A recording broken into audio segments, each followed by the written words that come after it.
Pues aquí estamos en otra villera más, otra villera menos, Villerex. Y les comento, esta villera nace a partir de que mi compa villero César ya utiliza pura marca Balenciaga, escucha puro corrido tumbao, escucha a Peso Pluma. Este fenómeno del TikTok, esta explosión viral que está ahorita en el número 1 de Spotify, este fenómeno de la industria musical. Y en esta villera vamos a hablar de los corridos tumbados, del movimiento alterado, de la nueva generación de plebes, como mencionan, de la narcocultura, del inicio de la guerra contra el narco de Calderón. Vamos a hablar de varias cosas y cedo el micrófono a el querido Cesarín Soltero. Gracias por esa presentación, mi queridísimo Alberto. Y solo para aclarar, eso de Cesarín Soltero, no soy César Costa. Pero sí, exactamente, vamos a analizar este fenómeno tiktokero que es Peso Pluma.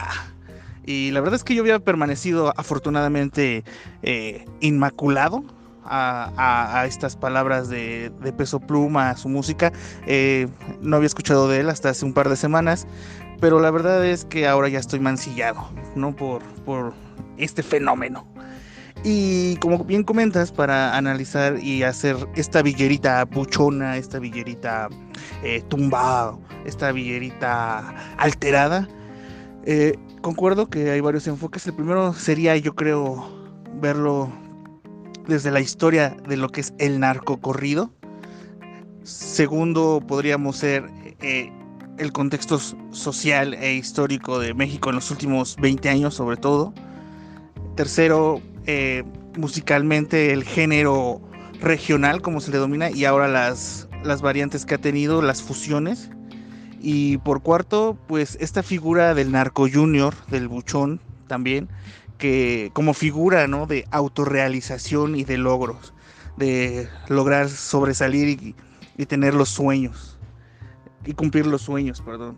Entonces, pues si te parece, arrancamos con esta figura, que es esta especie como tú, Alberto, que postea ahí y publica en Facebook cosas como tantas cosas por hacer y tantas bocas que callar.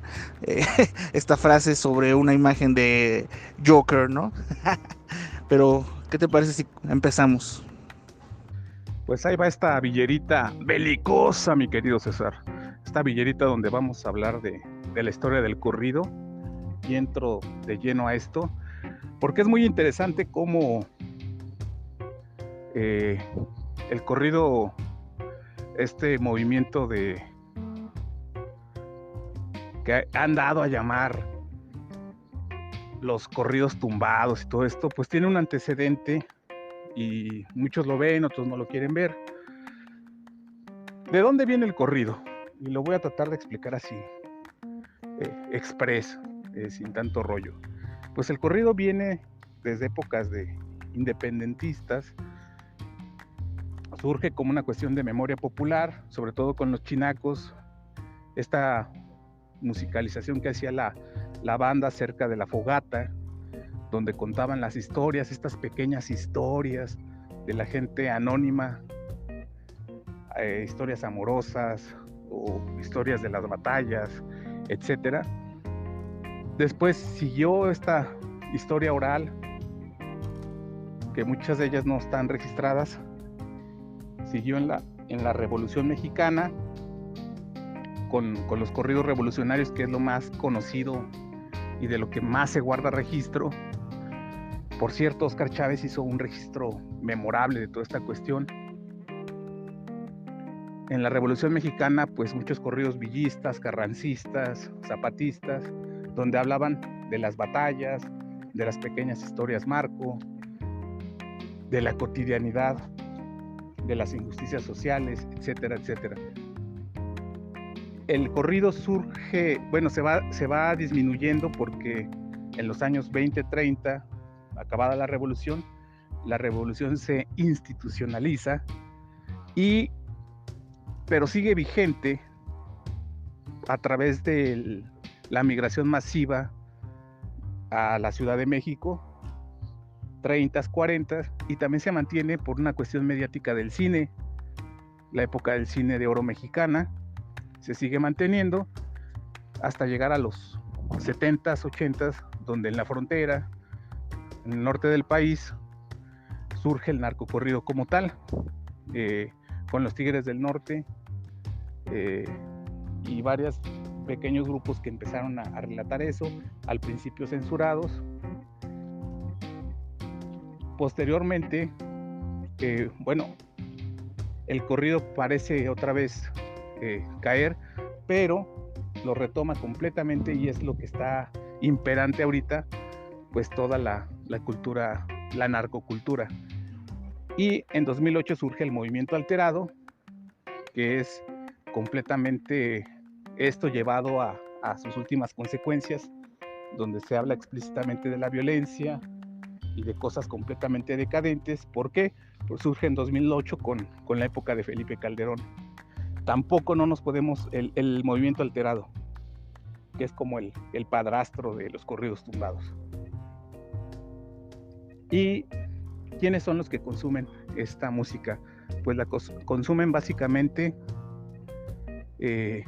yo te lo decía el otro día fuera de cuadro, los chapitos, esta generación nacida a finales de los 90s o en los 90s, que desde muy niños ya están metidos en esta cultura de la violencia, de la narcocultura, y donde se normalizó a tal grado de que ahora la industria musical lo hace masivo y está empezando a sonar, lo están envolviendo en marketing y están aprovechando a Peso Pluma, aprovechando ese vacío que está dejando Bad Bunny para lanzarlo, y está sonando en países latinoamericanos, incluso europeos, y también por la instrumentalización, o sea, los metales, trompeta, trombón, esta mezcla con el trap. Entonces mezclaron un género preexistente ya como es como el padrastro del movimiento alterado con el trap, y Spotify, las disqueras, pues obviamente lo que les interesa es el dinero y utilizar estas cuestiones mediáticas. ¿O tú cómo ves, Cesarín Soltero, estos corridos belicosos? Gracias por esa cátedra de historia muy atinada, mi queridísimo Alberto Chapoy. Y como bien comentas, este estilo de música se entiende en la actualidad como una fusión de trap, hip hop, música urbana con el regional, y sus defensores o expositores argumentan que sus letras expresan la realidad del pueblo. Si bien es cierto, esta realidad es dolorosa para la mayoría de los mexicanos y para las víctimas de esa violencia de la que hacen alarde en estas canciones del corrido tumbado. También se entiende que Peso Pluma, nombre artístico de Hassan Emilio Cabán de la Hija, es un joven de 23 o 24 años que literal nació y creció junto con otros jóvenes en las últimas 2 décadas de este contexto histórico-social de narcoguerra, de narcojuniors, donde lastimosamente se nos ha encasillado como un narcoestado, y en estas letras también se percibe la autorrealización como una persona con la aspiración de poder, drogas, alcohol, armas y mujeres, y el ser el patrón, pues totalmente absurdo, ¿no? Y me causa curiosidad ver cómo este fenómeno musical pues tiene un plus por la misma industria musical, este plus que se le da en Spotify, en TikTok, en el festival Coachella, poniendo a Peso Pluma como principal, su participación en el late night de Jimmy Fallon en Estados Unidos, todo en un contexto donde por ejemplo en la mañanera pues, tuvo que salir, y digo entre comillas, a desmentir la Marina sobre 2 documentales realizados por una cadena inglesa sobre cómo México es el productor principal y exportador de fentanilo, ¿no? En esta narrativa de México como potencia narcoterrorista que se le está dando una colombianización de México, digamos. Entonces es muy curioso que la industria esté haciendo esto en estos momentos y que la gente pues esté consumiendo este producto, llamémosle así, pues tan, pues no sé cómo mencionarlo, yo creo que hasta degradante, ¿no? Para muchos. ¿Tú qué dices, mi queridísimo Alberto? Pues así es, queridísimo César. Ahora con el descubrimiento de todo este asunto mediático del fentanilo, que por cierto López Obrador descubrió en el puerto de Lázaro Cárdenas que sí vienen los embarques de China, y toda esta cuestión de la narcocultura, de la industria musical que utiliza toda esta cuestión cultural, porque hay agenda detrás, y quizá esta villera dedicada a Peso Pluma va para allá.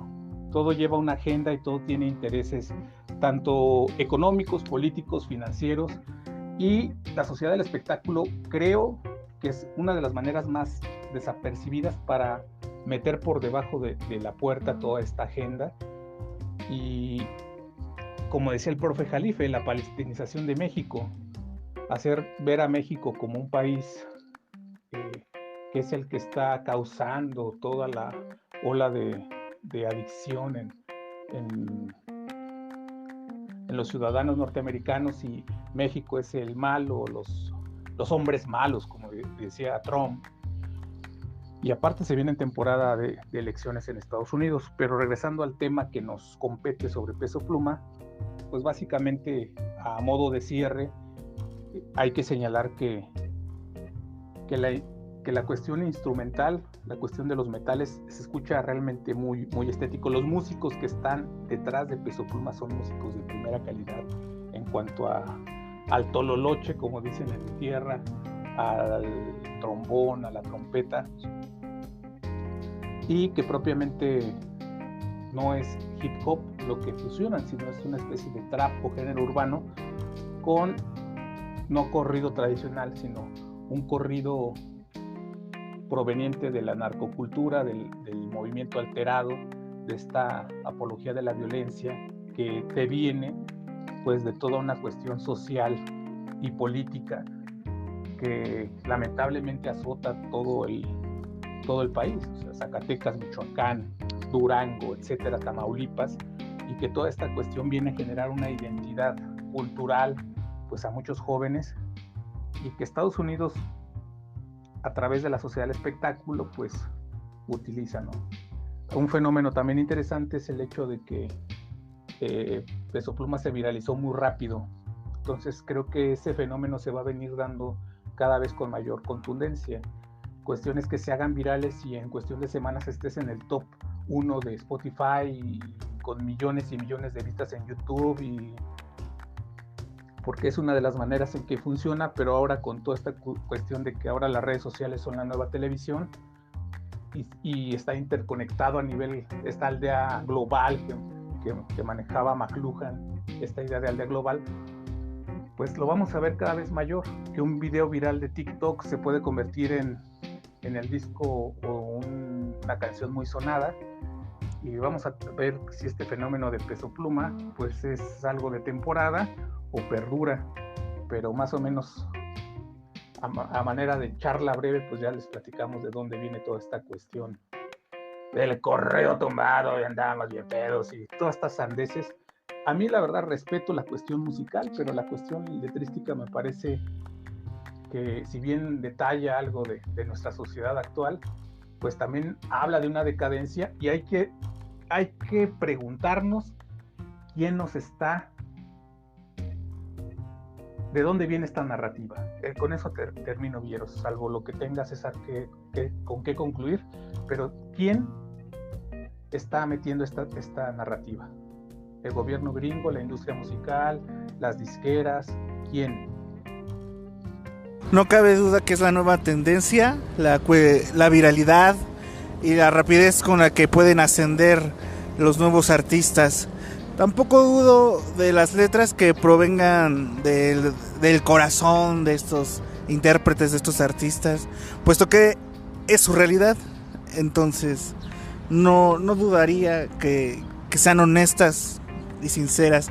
Sin embargo, esto es más triste aún, y habla de la descomposición social y la perspectiva que tienen las nuevas generaciones, la cuestión de nuevos zombies y no enajenados también en esta violencia, en esta aspiración ridícula, lastimosa. Y pues sí, el tiempo se encargará de decir si las tendencias siguen, que así como pintan las cosas en esta modernidad, pues parece ser que no. Llegarán a algunos otros movimientos. El reggaetón pasó de ser algo sexista ahora a la violencia del corrido tumbao, y lo que pueda presentarse después pues serán tal vez otros ritmos, pero veremos que las tendencias en contenido, en la letra, pues seguirán siendo tal vez machistas y de violencia y capitalistas, neoliberalistas, aspiraciones ridículas que seguramente seguirán afectando a nuestros jóvenes. Pero bueno, sin nada más que agregar, mi queridísimo Alberto, creo que nos despedimos. Y nos despedimos con nuestro grito de guerra. Andamos locos y entumecidos.